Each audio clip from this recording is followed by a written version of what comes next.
instant or cry at the drop of a hat. Well, you are not crazy. Your mood swings may actually be a sign that your body is out of balance. Psychotherapist Dr. Mike Dow is back with the plan to level out your mood swings. And listen, you got to tell, first of all, if your mood swings are just regular ups and downs in life, or are they really a sign of a deeper imbalance? How do you know? You have to ask yourself these 4 simple questions. And Anne-Marie, this is so common, so this is not just for you, this is for everybody. The first question, do you notice that your mood swings correlate with your hunger? Or, in your case, hangry, which I think is even a step beyond hungry, right? Oh, it is. Okay, so that's number 1, so that's a yes. If one keeps track, by the way, there are 4 questions. You can figure out where you are in this casket.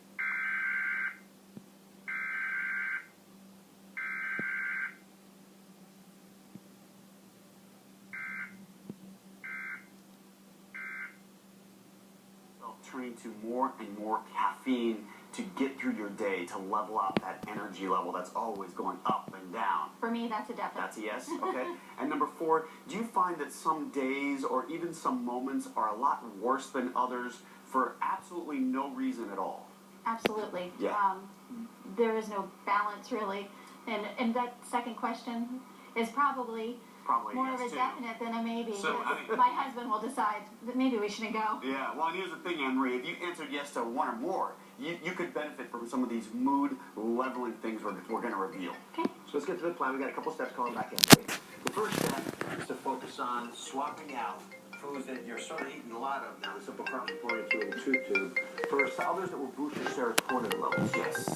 So, Anne-Marie, now, first of all, you revealed something in your food diary, and that is that you love chips. I'm not going to say the brand, but you also love ziti. You love lasagna. Yes. Is that right? Oh, yeah. And I think you're using those things to actually level out your mood. Now, listen, you need carbohydrates because they're comfort food, and I'll tell you why. They release serotonin in the brain, feel-good serotonin, right? Now, you don't want to go, on one hand, to the no-carb diet, because that's going to make you irritable. It's even been called the Atkins attitude. But you also don't want to do what you're doing, which is all bad, simple carbs. That is actually putting you on a roller coaster, Anne-Marie. So what you want to do is you want to swap from the white pasta, the white bread, white pasta, chips, cookies, and you want to swap over to sustainable, good carbs. This carb swap is amazing. Beans, a lot of people don't realize that beans have carbs. Quinoa, berries. Now, these are very different. What they do, because of the fiber that they provide, they're still carbohydrates, meaning they're still going to give you feel-good serotonin in the brain, but what they're going to do is they're going to leave the stomach very slowly. That means you're going to get that slow, steady dose of serotonin as opposed to the rushes of serotonin and then the blood sugar crash you're on right now. Does that make sense? Yeah, I guess that would mean I would absorb the vitamins and stuff that's in that a little bit better, as we're right now, I'm probably just as depleted. It's going to help you absorb so many things in so many ways and feel fuller longer, too, right? So you're not going to go to I know sometimes you like a little fast food as well. You're not going to go to those things as well. So mood, hunger, that's a food swap. Then we have a drink swap to steady out your energy levels. And we want to do this in a very wise way. So I know it's hard to just give up all the stuff that you're currently craving in an incredibly strong way. The drink swap. Now, Dr. Oz, this is so common. So the good news is we're not going to take caffeine away from you. What we want to do, again, we want to make a swap, not taking away, just replacing something healthier. So the drink swap, white tea, black tea, green tea. Now, these teas have something amazing in them. It's called L-theanine. Now, it does something sort of miraculous in that it makes... Well, it's calming, but it also simultaneously makes you alert. So it's alert and calm, and it's also steady. So, for example, do you know how many health benefits and mood benefits if you switch from soda to green tea, your waistline, but I think more importantly, your mood, it is going to make all the difference in the world. Okay. Make sense? That's doable. now, enough about food. Let's deal with the emotional issues around the mood swings, because they're there.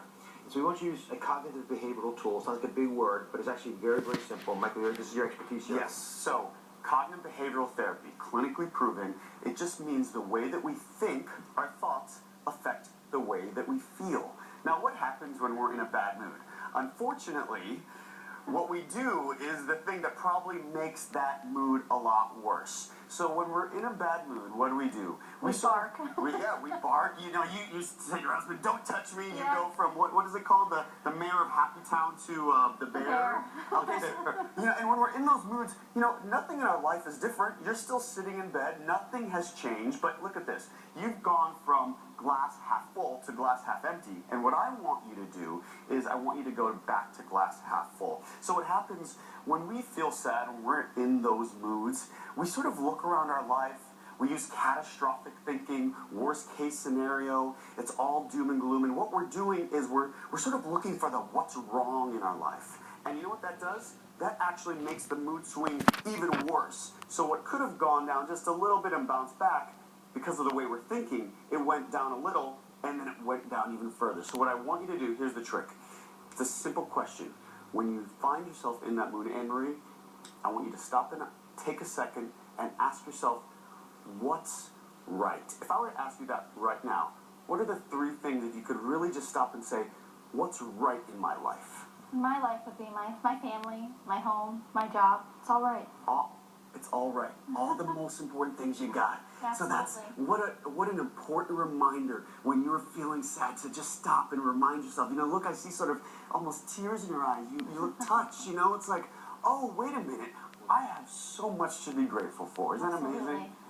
Absolutely. So the next time, we promise me the next time the bear is coming out, you're going to stop and ask them for the what's right? I will. Okay, I will. good. That's a definite. I have loved having you here. You know what? You speak openly about things we all hide behind. Got wonderful advice. You can find the plan to level out your mood swings on DrIves.com on the Truth 2 page. Be right back.